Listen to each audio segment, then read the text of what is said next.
ये कहानी है एक गरीब किसान की, जिसके पास न जमीन थी न साधन। फिर भी उसने ईमानदारी और मेहनत से जीवन जीना नहीं छोड़ा। और जब समय ने उसकी परीक्षा ली, तब उसकी सच्चाई और संघर्ष को समझने वाला कोई और नहीं बल्कि खुद राजा बना।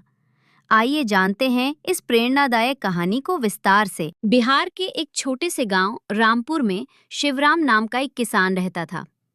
उसका एक छोटा सा खेत था, जिसमें वो हर साल धान और गेहूं बोता था। परिवार में उसकी पत्नी सुगंता, बेटा राजू और एक बूढ़ी माँ थी। शिवराम दिन रात मेहनत करता, पर उसके खेत से उतनी फसल नहीं होती थी जिससे परिवार ठीक से पल सके। फिर भी वो कभी किसी के आगे हाथ नहीं फैलाता। एक साल बहुत भयानक सूखा पड़ा। 3 महीने से बारिश नहीं हुई। खेत की फसल सूख गई। जानवरों के लिए चारा नहीं बचा। गांव के कई लोग शहर चले गए, पर शिवराम ने कहा, धरती मेरी माँ है, मैं इसे छोड़कर नहीं जाऊंगा। सूखे के कारण हालत और बिगड़ गई। शिवराम को घर चलाने के लिए साहूकार से ब्याज पर 2,000 रुपए का कर्ज लेना पड़ा। धीरे धीरे ये कर्ज 8,000 रुपए तक पहुंच गया। साहूकार हर हफ्ते घर आता और ताने देता, कब देगा मेरा पैसा, या फिर खेत गिरवी रख दे। शिवराम की आंखों में आंसू आ जाते, पर वो कहता, मुझे वक्त दो मालिक, फसल आएगी तो चुका दूंगा। उस राज्य का राजा वीरसेन एक समझदार और जनप्रिय राजा था। वो अक्सर अपने सैनिकों के साथ भेष बदलकर गांवों का दौरा करता था, ताकि सच्चाई जान सके। एक दिन वो रामपुर गांव आया, किसान के भेष में।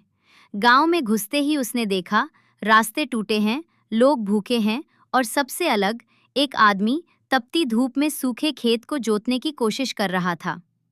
राजा उसके पास गया और बोला, भाई, जब खेत सूखा है तो हल क्यों चला रहे हो? शिवराम ने पसीना पोंछते हुए कहा, अगर आज छोड़ दूं तो कल उम्मीद मर जाएगी। राजा चौंक गया। उसे पहली बार समझ आया कि मेहनत और उम्मीद का असली मतलब क्या होता है। राजा ने शिवराम से पूछा, तुम शहर जाकर काम क्यों नहीं करते? शिवराम बोला, अगर मैं अपनी मिट्टी छोड़ दूं तो मैं क्या बचूंगा? यही खेत मेरा मंदिर है। राजा ने खाने को कुछ पैसे देने चाहे तो शिवराम ने मना कर दिया, मैं भीख नहीं लेता, मैं काम करूंगा, बदले में अनाज दे देना। राजा ने मुस्कुराकर कहा, तुम जैसे लोग ही इस देश की असली ताकत हो। 2 दिन बाद राजा अपने असली रूप में अपने दरबार में बैठा। सैनिकों को आदेश दिया गया कि रामपुर गांव के शिवराम को दरबार में बुलाया जाए। गांव में अफवाह फैल गई, शिवराम को राजा ने बुलाया है।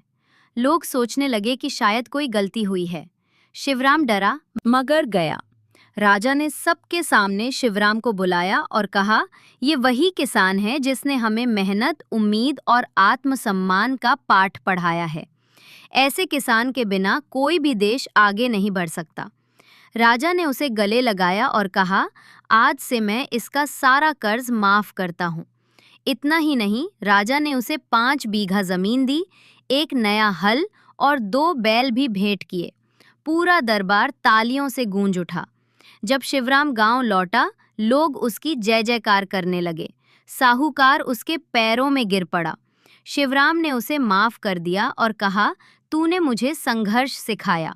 अब उसके खेत हरे भरे हो चुके थे। वो अपने बेटे को पढ़ाने लगा ताकि भविष्य में वो अफसर बने और गांव की मदद कर सके। राजा वीरसेन अक्सर रामपुर आता, कभी किसान बनकर, कभी दोस्त बनकर।